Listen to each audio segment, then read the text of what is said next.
last night on Listen to Your Heart.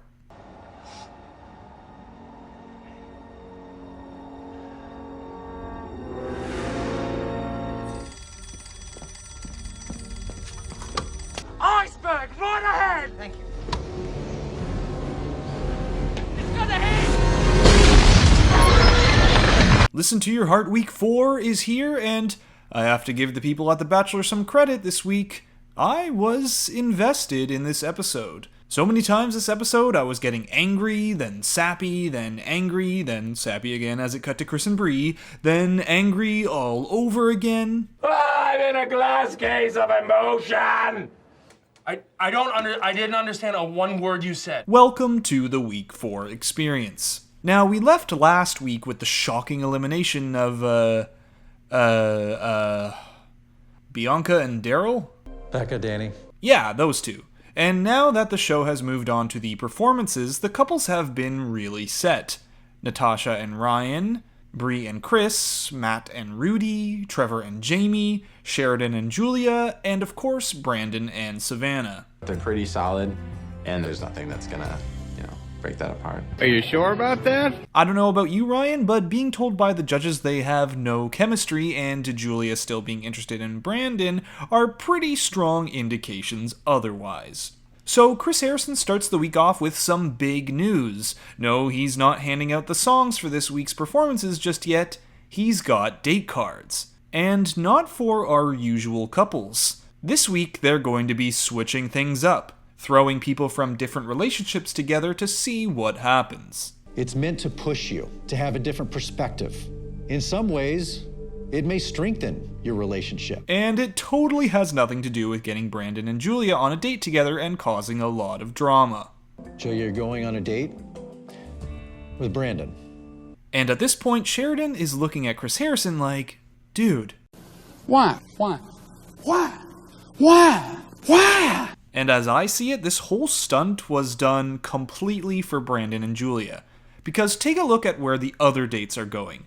Chris and Rudy get to go on a picnic like 20 feet from the mansion. Ryan and Jamie get to sit on this bench. Now, they allegedly did have a spa day planned, but we never got to see that. Brandon and Julia, on the other hand, they get to visit an LA music venue, write a song together, and then perform it on stage. One of these dates is not like the other. By the way, on both Chris and Rudy's and Ryan and Jamie's dates, they basically do nothing but talk about their friendship and the people they're really interested in back at the mansion. For Julia and Brandon, that's not quite the same. They're focused on each other and figuring out whether their connection is worth dumping Savannah and Sheridan over. So, they start writing their song. It might be wrong, but I still need your love. Ooh.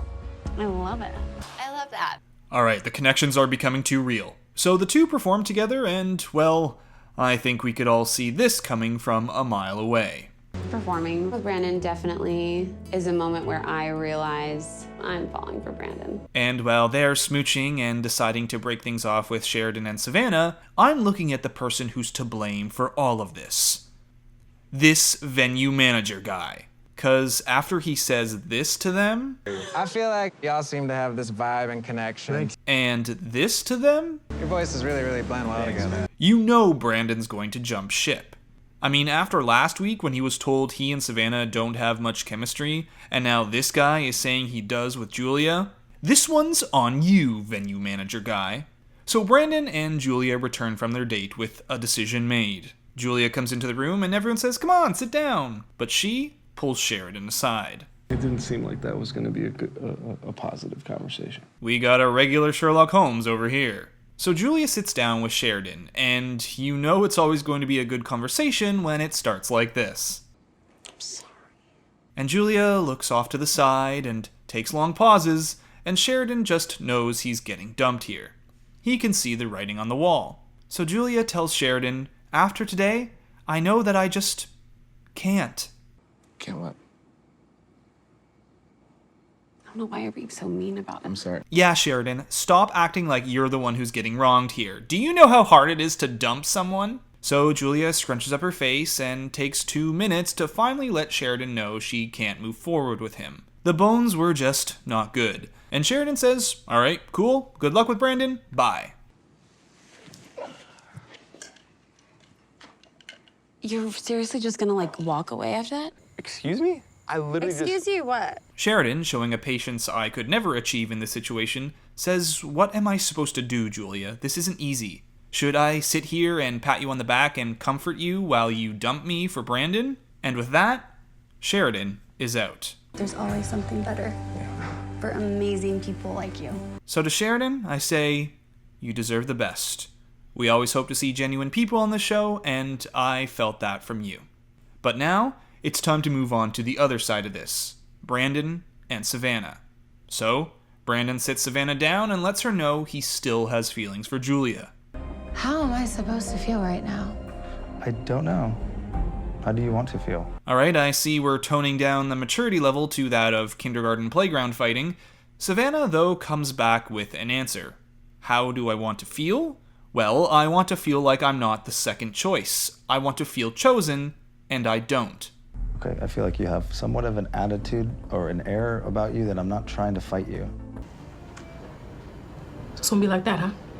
I don't like him, his giant head, or his beady little eyes.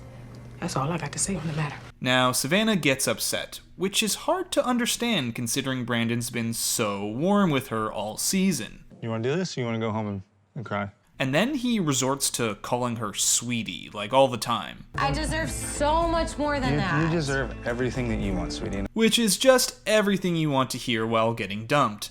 And every time he said it, I wish there was a barb cam on me because I was giving all the same faces. Then, things get even weirder when Brandon says stuff like this.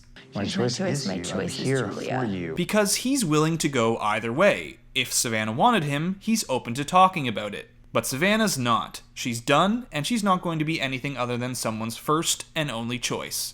So, she too is out. And honestly, this is the best thing for her. So you go, Savannah. You go be that first choice. Alright, after all that, we are now one couple down, and a new performing duo has formed. And it's time for the couples to get their songs for the next performance, which is going to be interesting for Julia and Brandon. They get the song We Belong. This is a song by Pat Benatar called We Belong. So it's a power ballad from like the 80s, and it's not my jam at all. Boo this man! But Brandon has made his choice, and Natasha here is ready to do some detective work. As her and Ryan and Julia and Brandon are sitting down in the morning, she asks Brandon, excuse me, Julia, you might want to plug your ears for this. Would you have picked Savannah if she was willing to stay? If she had said, I'm in it to win it with you. She's like, I'm not going anywhere. Let's do this. And I don't know what's more unbelievable, the fact that Brandon answered honestly here or that Julia actually plugged her ears for this. But enough of this, let's get to these performances and see if Julia and Brandon have that on-stage chemistry. Julia is super excited and ready to go, but not before Natasha pulls her aside to tell her what happened when she plugged her ears. If she said, I'm gonna stay, and he was like, I probably would have stayed with her. Okay, now get out there and perform, Julia! So the judges for this evening's performances are going to be former Bachelorette Rachel and her husband Brian, Andy Grammer, and Tony Braxton. And the one couple that doesn't live up to these judges' musical and romantic standards is going to be headed home. First up is Rudy and Matt, who knock it out of the park. These two get great remarks from the judges on both performance and connection, especially with their interactions at the end of the song. Next is Trevor and Jamie. They stumble from last week as nerves and low energy affects their all-around performance. After them is Bree and Chris. And remember last week when Bree got points taken off for turning out to the audience and not focusing on Chris enough?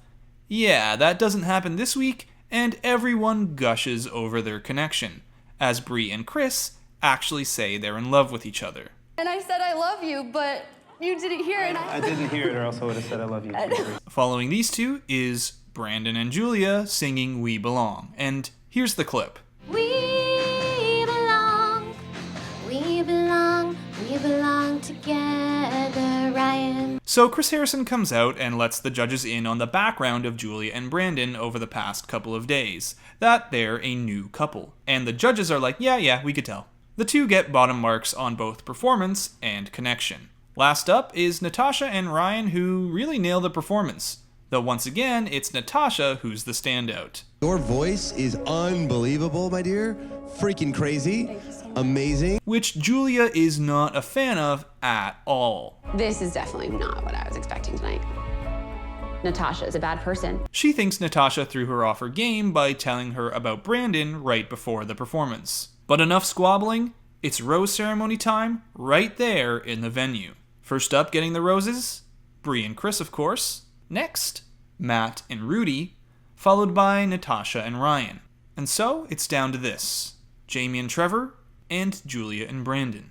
And in the most shocking turn of events yet, the rose goes to... obviously not Julia and Brandon. Jamie and Trevor.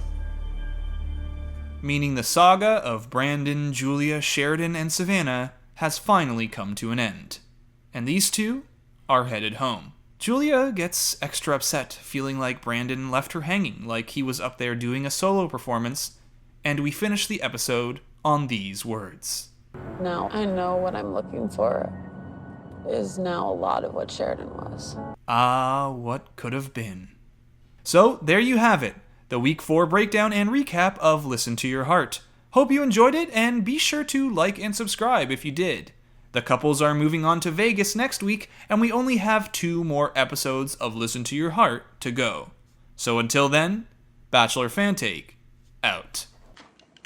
You're seriously just gonna, like, walk away after that? Excuse me? I literally Excuse you, what?